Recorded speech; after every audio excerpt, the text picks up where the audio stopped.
There are just three airlines that control over 50% of the US domestic market, and they've been around since the early 1900s. Great for business. Instead, US airlines have favored smaller, more flexible wide-bodies like the Boeing 787 Dreamliner and the Airbus A350. These planes seat around 250 to 330 passengers, burn less fuel, and can be easily shifted between long-haul and mid-haul routes depending on demand.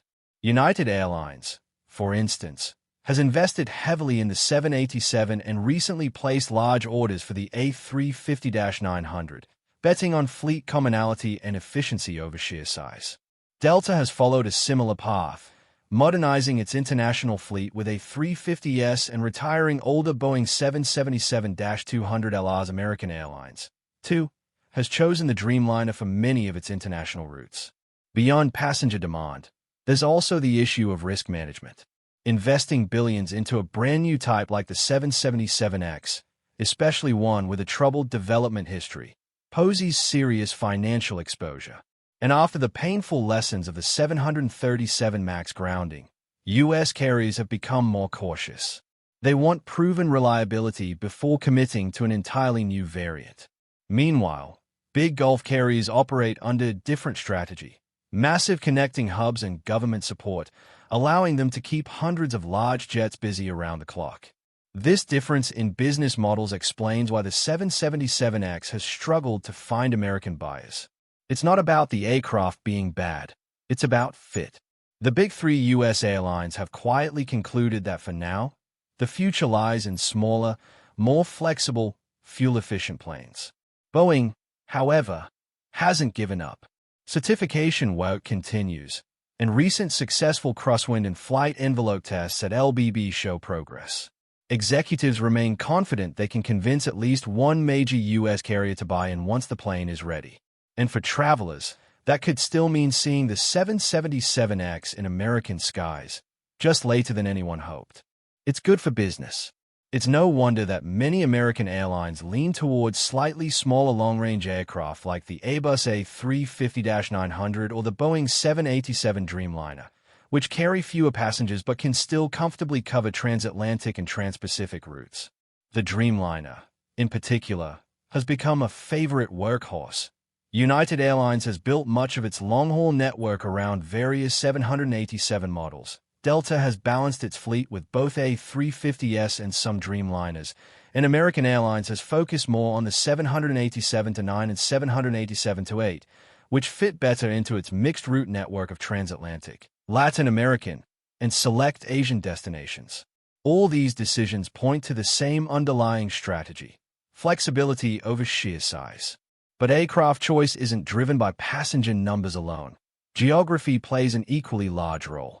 Unlike Dubai, Doha, or Istanbul, perfectly positioned to serve as connecting hubs between Europe, Asia, and Africa, the United States sits largely off the main intercontinental crossroads.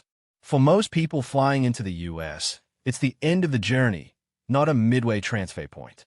That single fact changes fleet economics dramatically, because it's harder to justify supersized jets like the 777X or the A380 when you can't consistently fill every seat.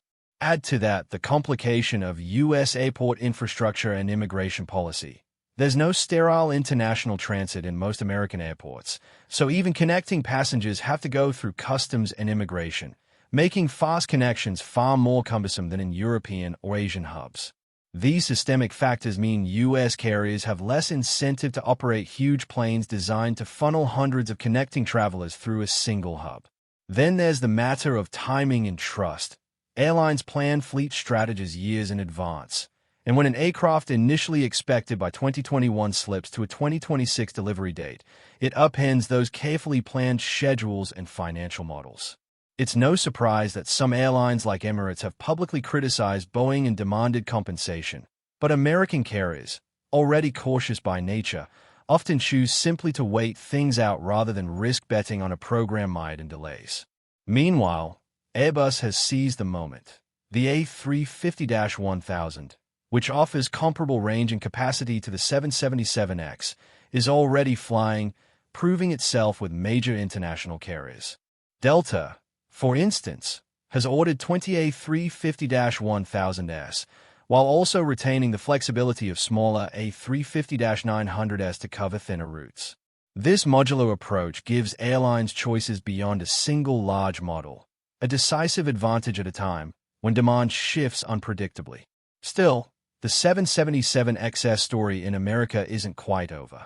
While Delta, United, and American haven't stepped forward yet, the freighter version, the 777-8F, has sparked genuine interest from major U.S. cargo giants like FedEx and UPS.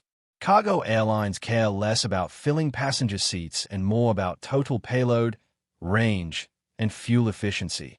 And on paper, the 777-8F promises a 25% improvement in fuel burn over older freighters. FedEx, whose current fleet of 777FS helps link American markets with China, India, and Europe, could boost capacity while saving on fuel, an appealing proposition as global e-commerce volumes continue to grow. UPS, with its massive worldport hub in Louisville, is equally positioned to benefit, especially as it expands trans-Pacific and transatlantic services. And because freighters face fewer regulatory challenges than passenger jets, certification could be quicker and less politically fraught, allowing the cargo version to enter service before passengers ever set foot on the type. As for the passenger variant, industry observers generally expect that United Airlines, already the largest U.S. operator of the 777-300ER, is the likeliest candidate to eventually order the 777X, perhaps as a replacement for aging 777-200As and 777-300As toward the end of this decade or early next. American Airlines might also revisit the idea when its oldest wide-bodies near retirement, especially if long-haul demand rebounds strongly. Delta, having leaned heavily into Airbus, appears less likely, given its recent A350 orders and preference for proven, in-service models. But aviation history is full of surprises, and market dynamics can shift quickly. If Boeing can get the 777X certified and into service by 2026, demonstrate real-world reliability, and show fuel savings that meaningfully outperform competitors, U.S. airlines might yet be convinced, particularly if older fleets need